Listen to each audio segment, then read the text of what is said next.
Hello అందరికీ. నేను last second పార్ట్లో చూపించిన కదా, ఆనియన్ ఫ్రై చేసుకున్న తర్వాతకి మనం గిన్నె పెట్టుకున్నామని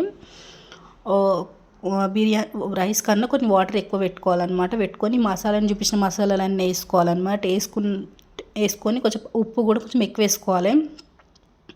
వేసుకున్న తర్వాత కొన్ని వాటర్ మసిలినాక ఈ బియ్యం అనేది వేసుకోవాలన్నమాట. దాంట్లోకి వేసుకొని మనం ఒక 85% అన్నా 90% అన్నా మంచిగా ఉడికించుకోవాలన్నమాట. ఉడికించుకున్న తర్వాతకి మ్యాగ్నేట్ చేసుకుని పెట్టుకోవాలి. నేను మ్యాగ్నేట్ వీడియో తీసేది మర్చిపోయినా, ఓకేనా.